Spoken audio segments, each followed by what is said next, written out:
말씀은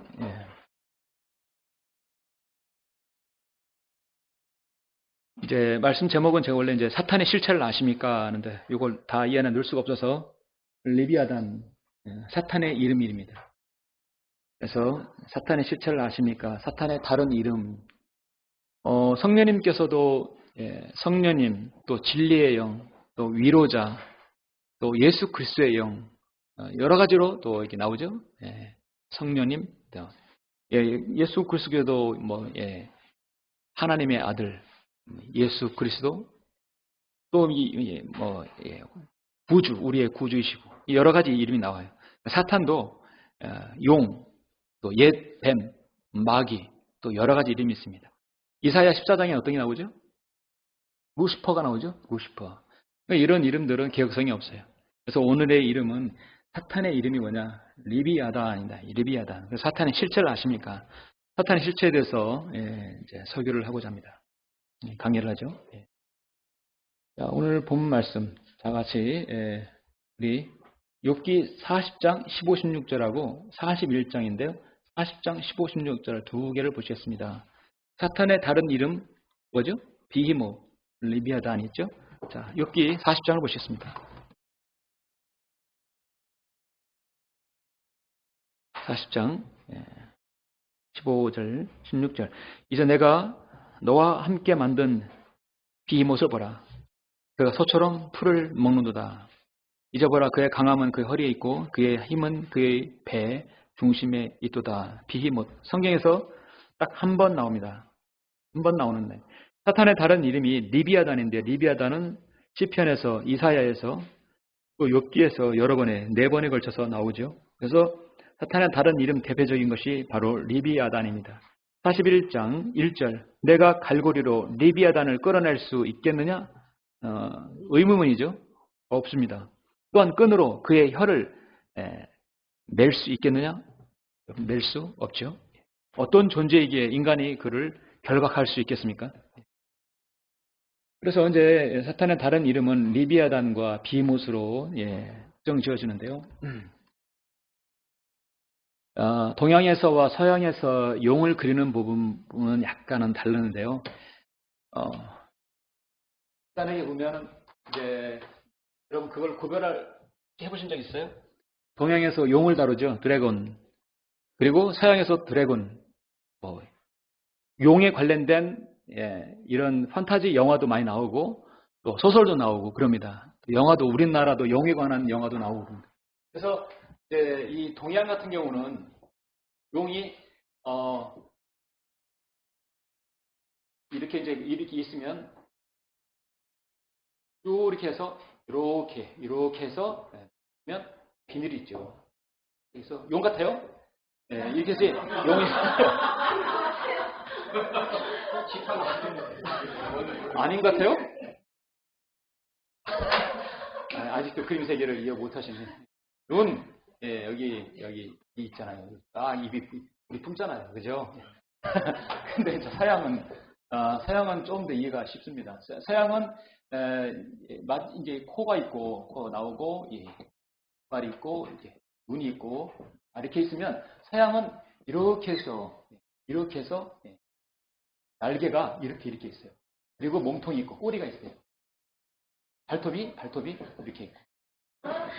참 빠르죠? 이해해 주시고요.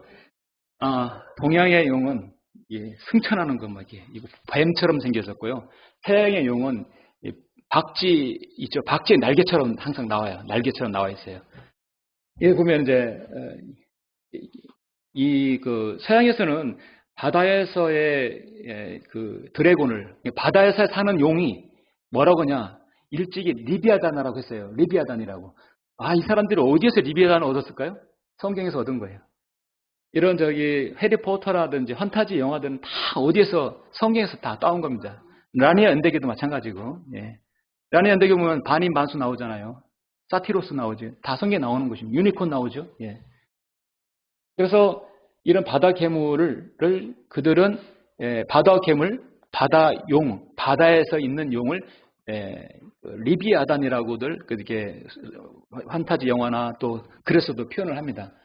그래서 이제 고대 생물, 아주 묵직맞이한 그런 그 용을 나름대로 리비아단이라고 하는데 사실은 성경에서 나온 것들입니다. 우리나라는 이제 이렇게 보시면 이 동양에서 신화나 전설에 빠지지 않고 등장하는 것 중에 용은 아주 친숙한 존재이다. 성스러운 존재이다. 어디에서? 동양에서는 그렇습니다. 그래서 용 꿈꾸면 로또 사잖아요, 사람들. 왜? 용 꿈은 꿈 중에 최고라고 합니다. 예. 그래서 이임금님의 얼굴을 옛날에 뭐라 했습니까? 용안이라고 했어요, 용안. 그래서 동양에서는 용을 신성시하고 용이 어떤 가장 성스러운 인물로 여겨진다. 뭐 태몽을 꿀 때 뭐는 돼지 꿈보다 용 꿈이면 그건 왕이 될 꿈이라고 하잖아요. 예, 그만큼 용은 신성시되어 있어요.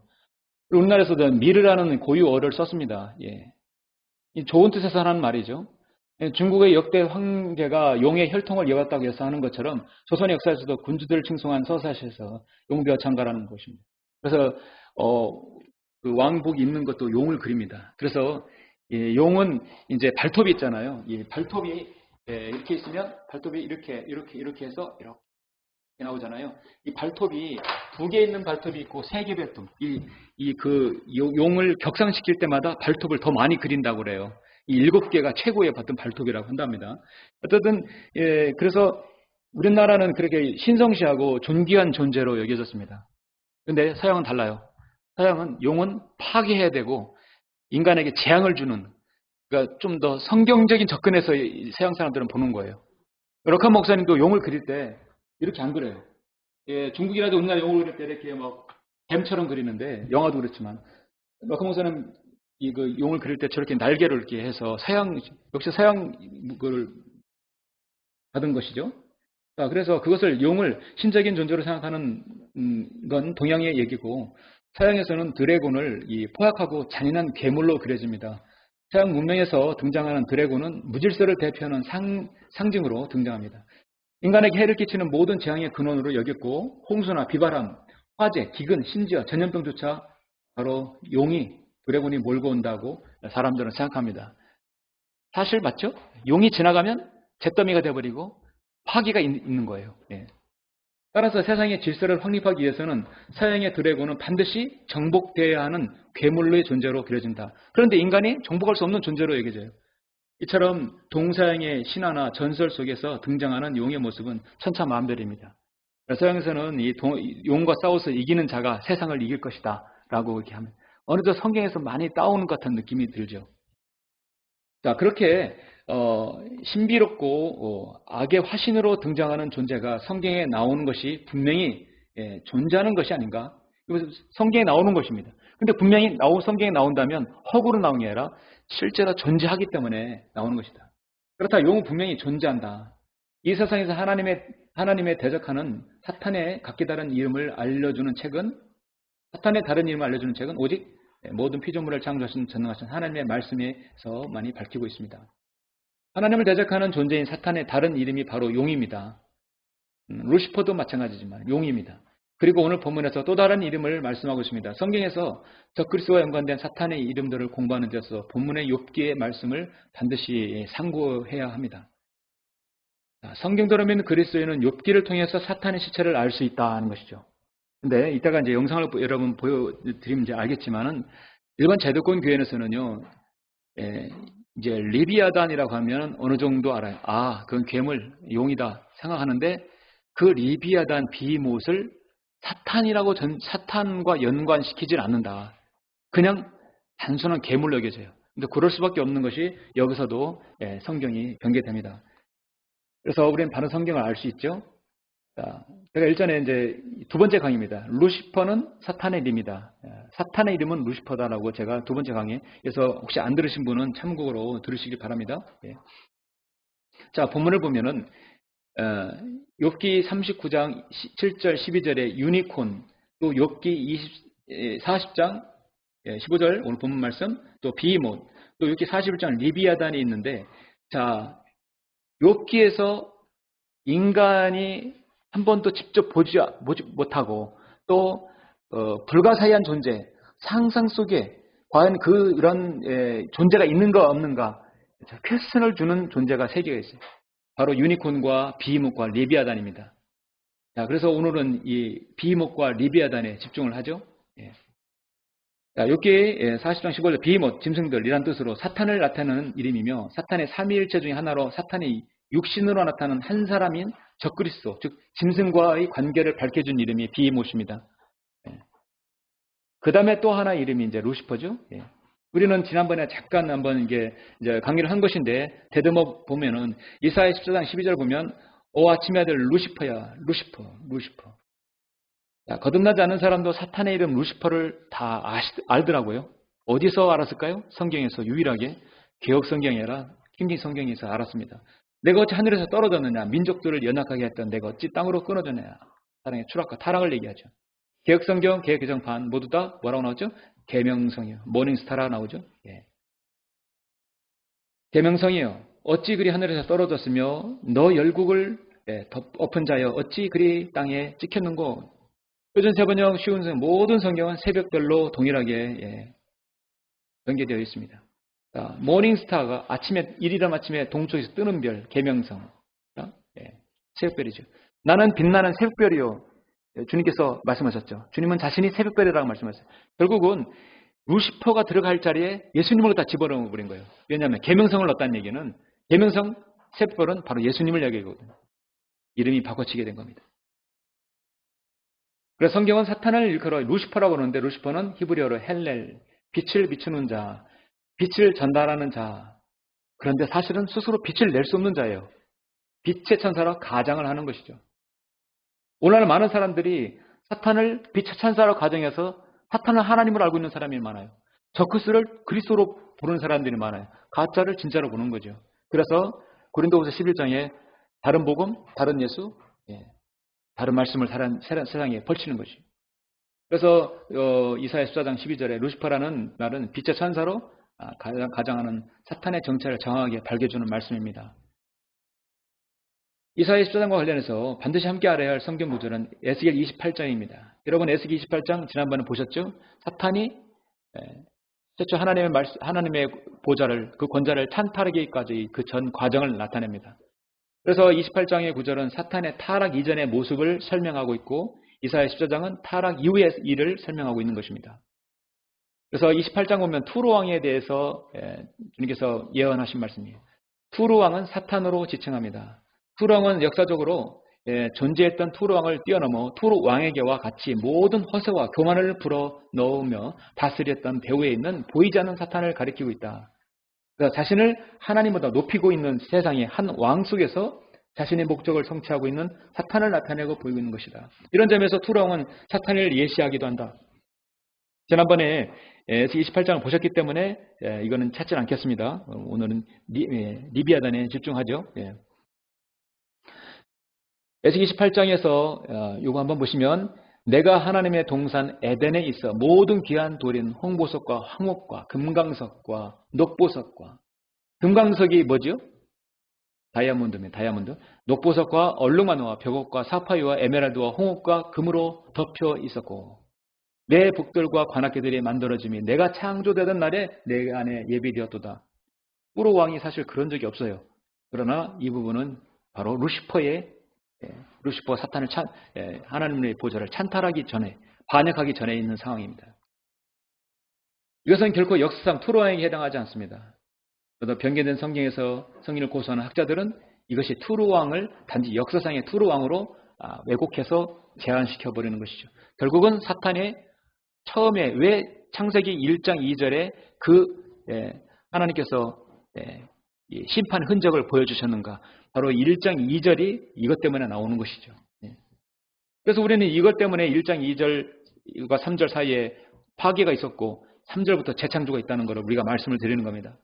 그렇다면 욥기에서 사탄 실체에 대해서 무엇이라고 말씀하는가? 그의 종말은 어떻게 될 것인가? 저는 이제 사탄의 실체, 욥기에서 말씀한 사탄의 실체에 대해서 두 가지를 제가 여러분에게 말씀을 드리겠습니다. 자, 첫째는 그는 하나님을 대적하는 존재. 사탄 자체가요, 하나님을 대적하는 것이에요. 리비아단, 비못이 있었다. 비못이었다. 자, 여러분 조금 전에 보셨습니다. 욥기 40장 15, 16절. 이제 내가 너와 함께 함께 만든 비못을 보라. 자, 여러분, 비못. 이제 영어 킹제임스 성경에 있는 분이시면 이 비못은 우리나라 말로 해석이 안 되는 거예요. 여러분, 히브리어가 영어로 헬라어 표준 원문으로 또 그러니까 영어 표현으로 영어 킹제임스 영어로 번역이 안 될 때는 그것을 그대로 소리 나는 대로 음역을 합니다. 그래서 여기 있는 비못과 리비아단은 성경에도 그대로 음역을 했어요. 그래서 우리도 이걸 해석할 수 없기 때문에 리비아단이라고 그대로 하는 것입니다. 비못도 마찬가지고요. 해석할 수 없는 것은 그대로 음역을 합니다. 비못은 해석이 안 되는 것이죠. 다만 저 비못이 어떤 존재인가를 앞뒤 문맥에서 알 수 있습니다. 자, 여기서 우리가 중요한 걸 하나 보게 되는데요. 개역 성경을 보시면 개역 개정판을 보면 이것을 베헤못이라고 했어요. 베헤못은 짐승에 대한 복수형이에요. 그런데 이제 설교자들이 한국의 교회 설교자들이 베헤못을 단순한 그런 하마, 악어 같은 짐승들의 복수형으로 알고 있어요. 그런데 이제 개혁성경을 그동안 우리나라가 한 130년 이상 썼잖아요. 물론 아직까지 개혁성경 교회가 있지만 150년의 기독교 역사 속에서 불과 개혁 개정판 쓴 지는 이제 20년, 30년밖에 되지 않습니다. 그럼 그 전에 100년 이상을 다 욥기 4장 15절을 뭘로 보냐? 비못을 뭐로 봤냐? 비못이 뭐냐? 이제 소같이 풀을 먹는 하마를 볼지어다. 하마로 봤다는 거죠. 동물의 왕국이 하마로 본 거죠. 하마하고 어떻게 사탄하고 연관질 수 있을까요? 안 되죠. 그럼 오늘 본문에 41장에서 보면 리비아단 나오죠. 내가 갈고리 리비아단을 끌어낼 수 있겠느냐? 또한 끈으로 그의 혀를 낼 수 있겠느냐? 이런 뭐로 나오죠? 이제 내가 능히 악어를 낚을 수 있겠느냐? 노끈으로 그 혀를 맬 수 있겠느냐? 동물의 왕국이나 유튜브에 어디를 보면은 아마존강이라든지 어디서 이 악어나 하마, 특히 악어 같은 경우를 원주민들이 잡아서 이렇게 나무에 매달거나 또 잡아서 껍질을 벗긴다거나 뭐 그런 것들, 또 이게 사냥하는 것들 여러분 자주 봅니다. 인간은요, 하마나 악어를 삼장에 빠뜨려서 때로 마취시켜서 충분히 낚을 수 있고 노끈으로 그 혀를 낼 수도 있습니다. 악어보다 더 큰 그 식인 도마뱀이 있죠. 한 2, 3m짜리 긴 식인 도마뱀도 코모도에 그것도 인간이 잡을 수 있는 것이. 그러면 악어는 우습죠. 인간의 지금 능력으로는 충분히 잡고도 남습니다. 그런데 어떻게 능히 낚을 수 있겠느냐? 없다고 하지만 사실 가능하다는 얘기죠. 그러면 이 하마와 악어로 표현했기 때문에 전체적으로 사탄의 실체가 완전히 이사야 41장에 사탄이 어떠한 존재인지를 완전히 다 까먹게 되는 것이죠. 자, 보시면 욥기 41장 1절에서 사탄의 다른 이름이 제시되는 이름은 리비아단이다. 이 반역한 사탄을 일컫는 다른 이름입니다. 마귀 사탄은 용이요 옛 뱀이라고 불리웁니다. 그래서 정확하게 리비아단으로 불리는데 내가 갈고리 리비아단을 끊을 수 있겠느냐 말씀드렸고, 자, 개혁성경을 리비아단을 삭제하고 악어라고 대체해서 변개시켜 버렸습니다. 쉬운 성경도 마찬가지고요. 리비아단도 사탄을 지칭한 이름이며 물 바다에 사는 커다란 짐승이라는 뜻이다. 서양에서 바다에 거하는 드래곤을 리비아단이라는 이름으로 자주 사용했다는 것은 성경을 인용한 결과라고 아까 제가 말씀드렸죠. 그래서 중요한 것은 바다에서 사는 이 용이다. 일반적으로 큰 대서양이나 인도양에 산다고 생각하지만 사실은 이 리비아단은 바다 괴물이지만 이 리비아단은 둘째 하늘과 셋째 하늘의 큰 기품 속에 그 기품 위에서 거니는 바로 리비아단인 것입니다.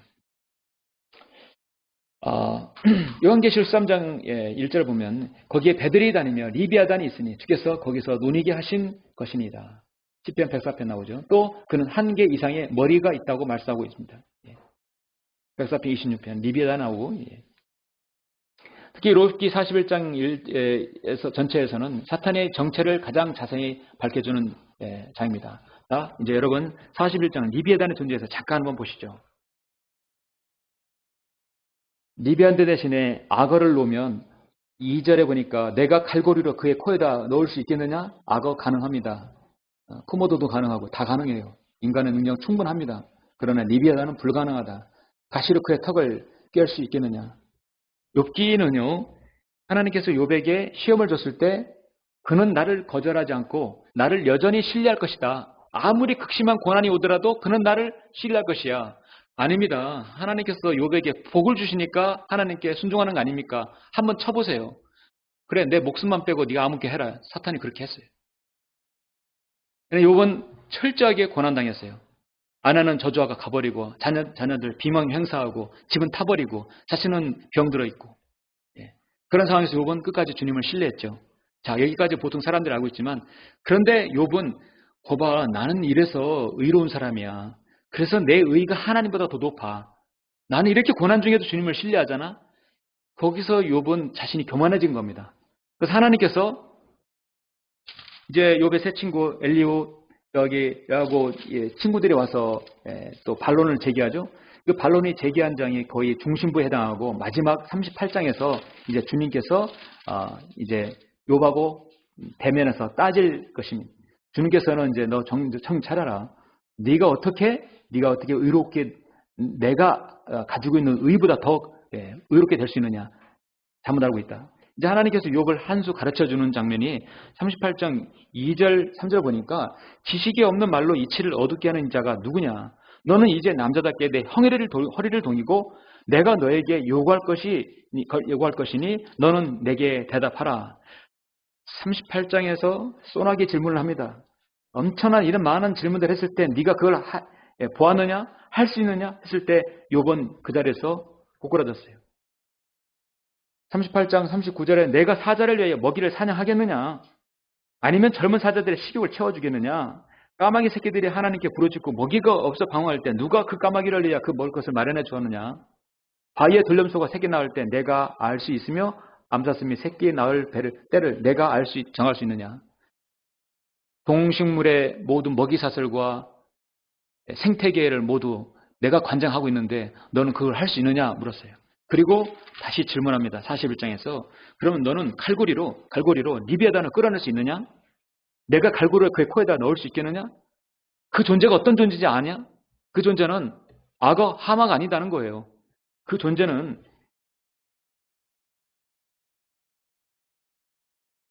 15절부터 보시죠. 너무 길기 때문에 중요한 부분 보시죠. 그의 비늘은 그의 교만이라 봉한 것처럼 서로 닫혀있도다.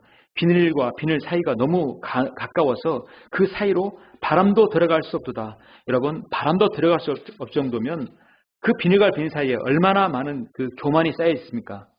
그들은 서로 연결되어 있고 물려 있어 나눌 수 없도다. 쭉 보시면 21절 그의 숨결로 숯불을 피우며 화염이 그의 입에서 나오는도다. 화염이 그 입에서 나온다는 거죠. 그의 살에서 늘어진 부분은 서로 연결되어 있고 단단해서 움직여지지 않는도다. 그의 심정은 돌처럼 단단하며 정녕 맷돌의 아랫짝같이 딱딱하도다. 그가 일어서면 용서를 또 무서워하니 그들은 부숨으로써 스스로 정결케 하는도다. 칼로 그에게 대어도 소용이 없고 창이나 단창이나 갑옷도 소용이 없도다. 여러분, 단창, 칼 이런 것들은요 악어나 하마들 충분히 다 여기 제압할 수 있습니다. 인간의 칼 안 되는 것이에요. 그는 철을 지푸라기 같이 노슬 썩은 나무같이 여기는도다. 화살도 그를 도망치게 할 수 없으며 던진 돌들도 그에게는 그루터기 가도다. 단창들도 그루터기처럼 여겨지니 그가 투창의 흔들림을 비우는도다. 쭉 마지막에 34절 보시죠. 사탄의 정체가 여기서 나옵니다. 그가 모든 높은 것들을 바라보니 그는 모든 교만의 자식들을 다스리는 왕이니라. 자, 모든 교만의 출처가 바로 사탄에서 나오는 거죠. 이런 무지막지한 존재를 내가 갈고리를 낄 수 있느냐 물어보는 것이. 그래서 요한계시록 12장 9절 10절에서 분명히 말씀합니다. 그래야 그 큰 용이 쫓겨나니 그는 마귀라도 하고 사탄이라고 합니다. 바로 리비아단이에요. 옛뱀 곧 온 세상을 미혹하던 자라. 그가 땅으로 쫓겨나고 그의 천사들도 그와 함께 쫓겨나더라. 자, 리비아단을 제시할 때는 비못 제시할 때는 적그리스도가 나오고 리비아단은 바로 사탄에 대한 구절이 나와야 되는 것이에요. 사탄의 실체가 여기 있습니다. 예. 또 내가 들으니 한 큰 음성이 하늘에서 말하기를 이제 구원과 능력과 우리 하나님의 나라와 그의 그리스도의 권세가 임하는도다. 이는 우리 형제들을 우리 하나님 앞에서 밤낮 고수하던 그 고수자가 쫓겨났기 때문이냐. 성경에서 용은 마귀와 사탄입니다. 사탄인 마귀가 있고 마귀들이 있는 것처럼 사탄인 용이 있고 용들이 있습니다. 욥기 30장 29절에서 용들이 나온다. 역시 개혁성경에서 비롯한 변개된 성경들은 용들을 일이나 시랑, 짜칼로 등으로 변개했습니다. 용 자체를 사탄을 믿지 않는 것이죠. 한국의 성경 변개의 본산지 대한성소경에는 개혁성경 우리가 상하게 너무했지 않냐? 어떻게 리비아단을 아하거나 하마를 할 수 있느냐? 요거는 좀 비슷하게 하자. 그래서 개혁 개정판에는요, 이 한글 임생을 따라서 베헤못이라고 했고요. 그리고 리비아단도 리비아단이랑 비슷하게 표기를 했어요. 그래서 베헤못 리비아단이라고 했어요. 그래서 난해주는 여전히 하마로 볼 수도 있다라고 했어요. 표준 세번역과도 난해주에 따라 하마와 코끼리라고 잘못 설명을 하고 있어요. 히브리에서는 베헤못은 짐승들을 타는 복수편입니다. 그렇다고 해서 이 구절을 비못, 이 풀을 먹는 여러 종류의 짐승을 각각을 가리키는 것이 아니기 때문에 짐승이라고 뜻을 전달하는 번역을 하는 것이 오역입니다. 따라서 사탄이나 리비아단이라는 단어가 히브리의 뜻을 옮긴 번역이 아니라 히브리의 음역인 것처럼 비못은 여러 짐승들의 특성을 지닌 사탄을 지칭하기 때문에 음역하는 것이 바른 번역입니다. 그래서 베헤못은 짐승들이 아니라 비히못으로 해야 합니다. 이렇게 함으로써 사탄의 이름이 무엇인지 또 그 이름을 통해 드러나는 사탄의 정체와 역사가 어떤 것인가를 성경에 기록된 대로 깨달을 수 있는 것이다. 성경은 그렇게 베헤못이라고 리비아단하고 비슷하게 써놔도 문제는 그걸 가지고 설교하는 설교들을 한번 잠깐 들어보세요. 그럼 그들이 어떤 식으로 설교를 하는가? 자, 이것이 아까 저 그림 있죠? 이렇게 서양에서는 이런 식으로 날개를 그리고 이런 식으로 그립니다. 용을. 이것이 이제 둘째 하늘과 셋째 하늘에 거니는 그 용의 모습입니다. 우주와 행성들을 보면 무지막지한 존재죠. 인간이 이걸 어떻게 갈고를 낄 수 있겠습니까? 자, 이와 같이 개혁성경 개정판을 비롯한 변개된 성경들은 루시퍼와 리비아단이라는 사탄의 이름을 변개함으로써 사탄의 정체를 가리고 있습니다. 따라서 사탄은 인본주의적이고 자유주의적인 사상에 세뇌된 비성경적인 신학들과 성경 번역들을 통해서 성경에 제시된 자신의 정체를 가리기 위해서 성경 구절을 변개합니다. 성경은 이렇게 왜곡된 성경에 대한 근거 교리를 미혹하는 영들과 마귀들의 교리를 하겠어요. 성경들은 그리스도는 변개되지 않는 바른 성경을 통해서 사탄의 정체를 분명히 밝히고 있습니다. 그러면 여러분 이제 개혁 성경을 가지고 하마하고 악어라고 표현하면서 설교하는 그 설교 한번 들어보시고 핵심적인 부분, 그리고 개혁 개정판을 가지고 리비아단이라고 하고 베헤못이라고 하면서 설교한 걸 들어보세요. 공통점은 뭐냐? 공통점은 사탄이라는 말은 한 번도 쓰지 않는다.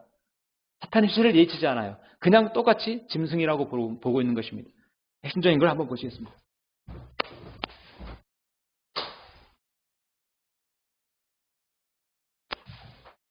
여기서.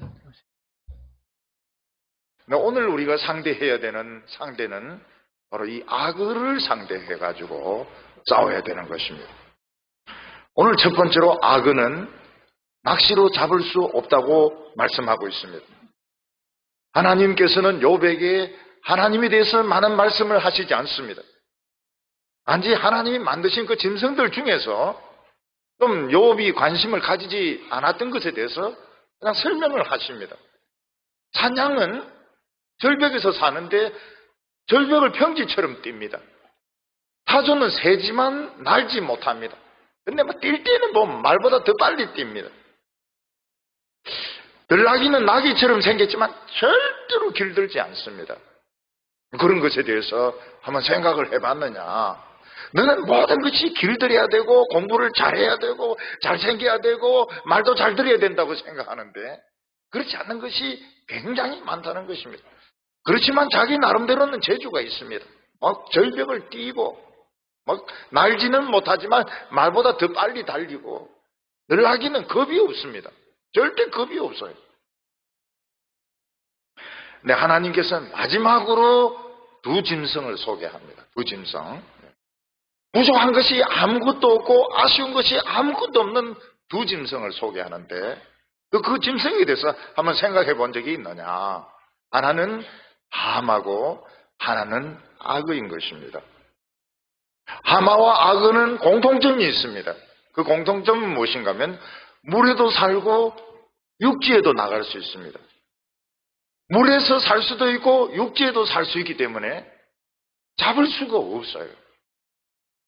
누가 감히 악어를 잡을 수 있느냐? 누가 감히 악어를 잡을 수 있느냐? 하나님께서 욥에게 말씀해, 내가 만든 그 많은 피조물 중에 딱 하나인 악어만 생각해봐라. 네가 악어를 잡을 수 있고 악어를 이길 수 있느냐? 근데 어떻게 하나님하고 싸워서 이기려고 생각을 하느냐? 이렇게 말씀을 하고 있습니다. 욥기 40장 이 사람은 욥기 베헤못 40장 리워야단이라고 15절부터 합니다. 41장 34절까지 보겠습니다. 그 중에 한 절만 우리 같이 읽겠습니다. 욥기 41장 11절, 욥기 41장 11절 한 절만 같이 공동합니다. 누가 먼저 내게 주고 나로 하여금 갚게 하겠느냐? 온 천하에 있는 것이 다 내 것이니라. 아멘. 회개하게 되기 위해서 오늘 베헤못과 리워야단을 봐야 돼요. 베헤못과 리워야단이 뭐냐면 악에 대한 내용이거든요. 그래서 15절부터 보시죠. 40장 15절. 이제 소같이 풀을 먹는 베헤못을 볼지어다. 내가 너를 지은 것 같이 그것도 지었느니라.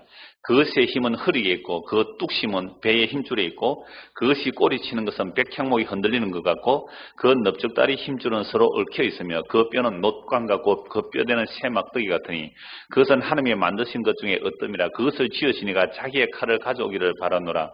모든 덜짐승들이 뛰노는 산은 그것을 위하여 먹이를 내느니라. 그것이 연잎 아래나 갈대 그늘에서나 늪 속에 엎드리니 연잎 그늘이 덮으며 시내부들이 그를 감싸는도다. 강물이 소용돌이 칠지라도 그것이 놀라지 않고 요단 강물이 쏟아져 그 입으로 들어가도 태연하니 그것이 눈을 뜨고 있을 때 누가 능히 잡을 수 있겠으며 갈고리로 그것의 코를 깰 수 있겠느냐. 자, 이게 무슨 짐승 같아요? 베헤못. 이게 무슨 짐승 같아요? 옛날 한글 개혁에서는 하마로 번역했어요. 근데 하마로 번역이 마땅치 않아서 이번에 한글 개혁 개정에서는 그냥 베헤못, 히브리 말 그대로 베헤못으로 그냥 해놨어요. 이 도대체 무슨 짐승 같아요? 그럼 하마 같으면요. 여러분 하마 꼬리 한번 봤습니까? 저 동물의 농장보다 하마 꼬리는 요만하더라고요. 요만해. 그러니까 배수를 할 때, 물에서 배수할 때 그냥 똥이나 치는 그 정도밖에 안 돼요. 그런데 하마라면 한번 보십시오. 17절에 그것이 꼬리 치는 것은 뭐요? 백향목 같고 이렇습니다. 이 흔들리는 것은 말을 연결해줘. 원래 히브리어에는요, 그것이 꼬리 치는 것은 백향목 같고 이렇게 되어 있어요. 그럼 꼬리가 뭐만 하다네요? 백향목, 아름드리 나무 같단 말이에요, 꼬리가. 그래서 창조과학자들은 이 베헤못을 뭐로 번역한다고요? 공룡으로 번역해요. 창조과학자는 이거 공룡으로 번역한다. 하여튼 공룡이든지 뭐 베헤못이든지 여하튼 하마는 알까? 하마의 특성들이 있지만 그러니까 꼬리가 백향목 같고 그 목이나 그래서 그 창조과학자들은요 그 거대한 화석 정말 큰 화석을 가지고 이게 공룡의 이런 모습이다 하고 강의하는 것을 제가 들어봤습니다. 여하튼 이게 공룡이든 간에 여하튼 이 베헤못은 보통 사람들이 다스릴 수 있는 거예요? 없는 거예요? 없다는 겁니다. 얼마나 큰 세력인지. 이 어마어마한 이 베헤못 같은 것이 이제 물론 그 시대에 실제 짐승일 수도 있고 공룡일 수도 있고 또는 전설에 나오는 그런 짐승일 수도 있는데 자, 이 베헤못이라는 단어는요 그냥 가축, 짐승 또는 덜짐승이라는 베헤마의 복수형이에요. 리워야단 악어로 한번 보십시오. 이러면 악어도 큰 악어 있잖아요. 그런 거대한 악어 이런 손으로 한 만져봤습니까? 가죽.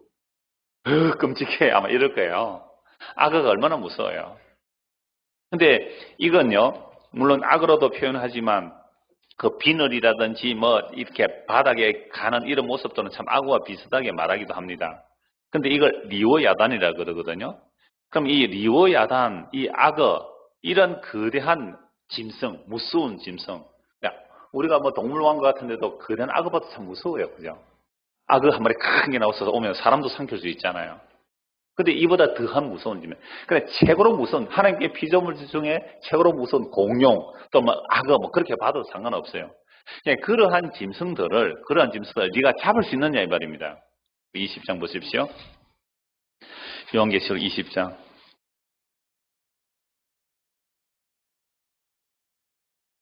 또 내가 보매 1절 내용의 20절 1절 또 내가 보며 천사가 무적의 일세고 큰 쇠사슬을 그의 손에 가지고 하늘부터 내려서 용을 잡으니 곧 옛뱀이요 마귀요 사탄이라 잡아서 1000년 동안 결박하여 무적행에 던져 넣어 잠그고 그 위에 임봉하여 1000년이 차도록 다시는 만국을 묘하지 못하게 하였는데 그 후에는 반드시 잠깐 놓이라. 이게 세대주의적인 해석을 하면 안 된다 그랬어요. 예수님의 십자가로 사탄은 완전히 결박이 났습니다. 예, 마지막 여기 포인트.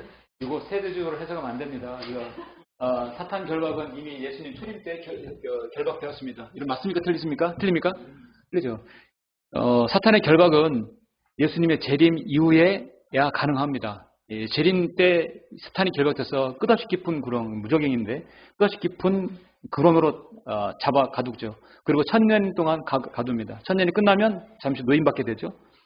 그래서 이들은 모든 걸 초림에 다 맞춰버려요. 사탄 결박을. 예. 그리고 세대적 진리를 그들은 믿지 않습니다. 예. 자, 중요한 것은 리비아단이 결국 용 아니면 악어나 공룡, 아까 공룡으로 제시하고 있죠. 어떤 뭐 없어진 큰 화석 그런 통해서 인간이 대적할 수 없는 그런 큰 동물, 괴물 그런 걸로 표현합니다. 한 번도 41장을 제시하면서 사탄이라는 말을 쓰지 않죠.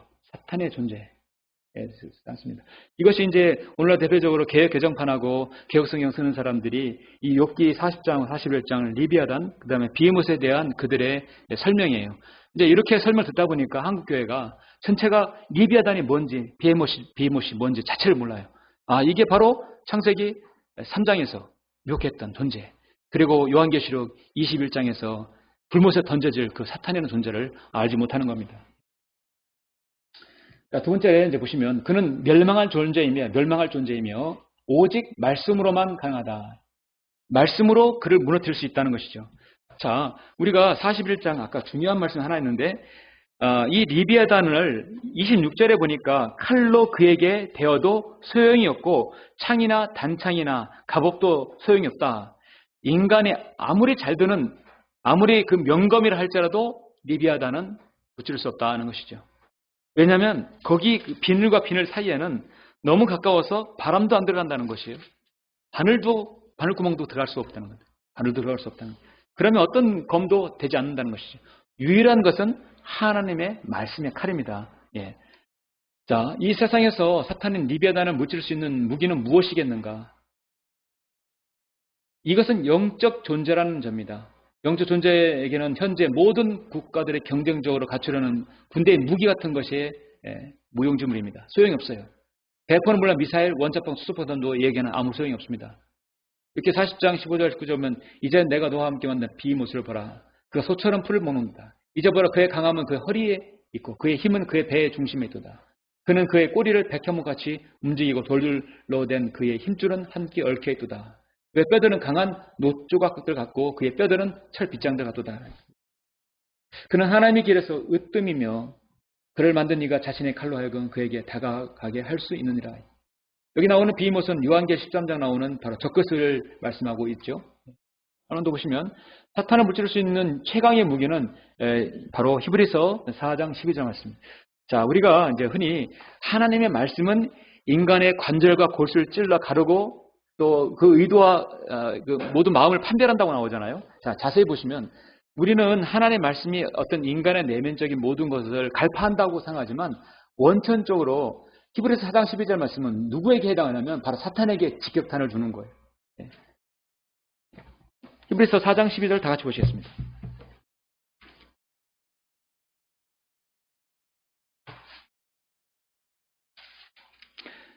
한글 김재생에 처음에 나온 해가 1994년 4장 12절이니까 며칠 나왔겠어요? 4월 12일 날 나왔어요. 4월 12일 날. 자, 12절 다 같이 읽겠습니다. 시작. 하나님의 말씀은 살아있고 능력이 있어 양날이 있는 어떤 칼보다도 예리하여 혼과 영 그리고 관절과 골수를 찔러 가르고 마음의 생각들과 의도들을 판별하느니라. 이것을 인간의 혼과 영 그렇게 또 마음의 생각 의도를 판별한다 우리에게 또 할 수가 있지만 또 이것은 사탄을 무찌르는 직접적인 바로 무기가 된다. 유일하게 인간에 만든 어떤 무기도 소용이 없습니다. 바로 하나님의 말씀만이 그 모두를 무찌를 수 있는 것이죠. 그래서 사장 12절 보시면 위의 말씀대로 하나님만이 자신의 칼인 말씀의 칼로 비못의 골수를 찔러 쪼갤 수 있습니다. 욥기 41장에서 사탄의 모습은 인간이 그 어떤 무기로도 무찌를 수 없습니다. 오직 하나님의 말씀의 칼만이 그를 쓰러뜨릴 수 있어요. 그렇기 때문에 예수님께서 광야에 40일 금식 후 시험을 받으실 때 3번에 걸쳐 하나님의 말씀 신명기를 통해서 사탄의 모든 시험을 물리치셨습니다. 그리고 성경을 공부하는 그리스도인은 사탄의 멸망과 최후를 알아야 합니다. 아까 요한계시록 20장 7절 아까 그 목사는 잘못 해석하고 있죠? 우리 요한계시록 잠깐 보시겠습니다. 20장을 보시겠습니다. 사탄이 결박당하고 무적양, 무정이라 끝없이 깊은 구렁에 넣어지는 것은 초림 때 이루어지는 게 아니죠. 초림 때 이루어졌다면 지금 우리가 왜 이렇게 사탄에게 마귀의 공격을 받아요? 지금 우리가 어떻게 이렇게 고난당하는 겁니까? 잘못 말하는 거죠. 그래서 20장 7절 10절 우리는 먼저 잠깐 1, 2, 3절 보시죠. 또 내가 보니 한 천사가 하늘에서 내려오는데 그의 손은 끝없이 깊은 구렁의 열쇠와 큰 사슬을 가졌더라. 그가 그 용을 잡으니 그 용 바로 리비아단입니다. 마귀요 사탄인 옛뱀이라 그를 1000년 동안 묶어두니 그를 끝없이 깊은 구렁에 던져서 가두고 그 위에 봉인하여 1000년이 찰 때까지는 민족을 다시는 미혹하지 못하게 하더라. 그 후에는 그가 반드시 잠시 동안 풀려나게 되리라. 1000년 왕국 때는 그런 공격이 없는 것이죠. 그리고 7절 보시면 그 1000년이 끝나면 사탄이 그의 감옥에서 풀려나 땅의 사방에 있는 모든 민족들 곧 곡과 마국을 미혹하려고 나가서 그들과 함께 모아 전쟁을 일으키니 그 수가 바다의 모래 같으니라. 그들의 땅의 넓은 데로 올라가서 성도들의 진영과 사랑하시는 도성회를 포위하니 하늘에서 불이 하나님께로부터 내려와 그들을 삼켜버리더라. 자, 여러분 1000년 왕국에 우리는 어떤 존재로 살아갑니까? 우리는 이제 아까 5절 말씀대로 휴거되면 주님 같은 몸으로 변모되어서 주님과 같은 몸으로 완전히 변모돼요. 주님께서 이 땅에 계셨을 때 부활하신 몸은 생선을 먹을 수 있었고 시공을 초월해서 공간을 이동할 수 있어요. 제자들이 문을 잠궜는데 도마가 있을 때, 도마가 없을 때 들어올 수도 있었어요. 그리고 가다가 없어진 거예요. 그것은 우리가 주님 같은 몸으로 변모된다면 이 땅에서 천년왕국 때는 우리가 각각 해당하는 지역을 왕 같은 통치자니까 통치하고 다스리면서 그 어디든 왕래할 수 있다고 보는 겁니다. 그리고 여러분 먹을 수 있는 것이죠. 다만 옛날의 과거의 부부 관계, 형제 자매 관계가 아니죠. 우리 모두 다 아들들로 하나님 아들들로 다 변모되는 것입니다. 누가 누군지는 알 수는 있겠습니다.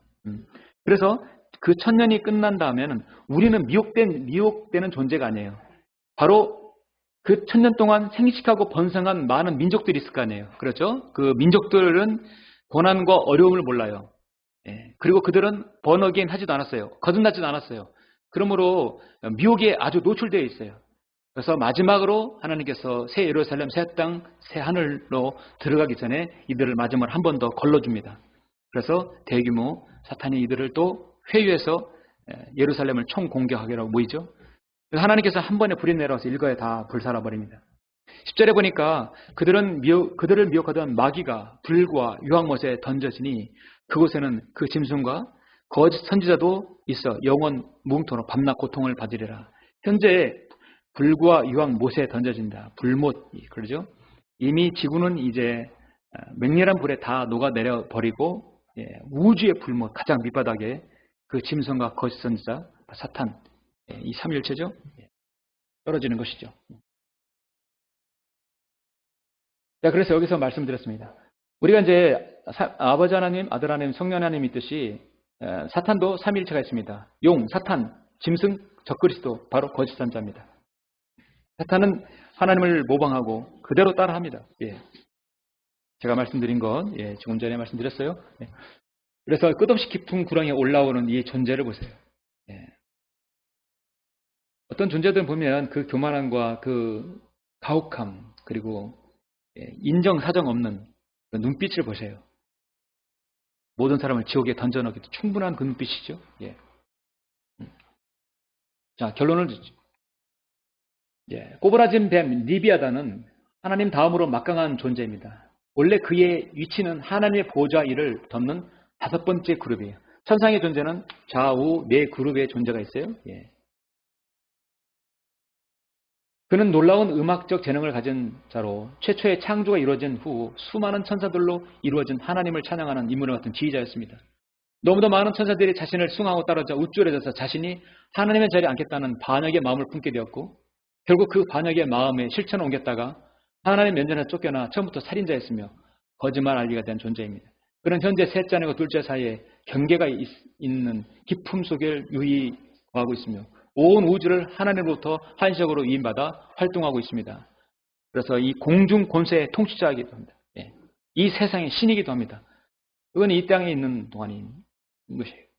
그래서 그런 많은 것들에 미혹하는 존재가 있기 때문에 여기서 진짜와 가짜를 구별할 수 있는 것이죠. 그래서 정신을 차리고 깨어 있으라.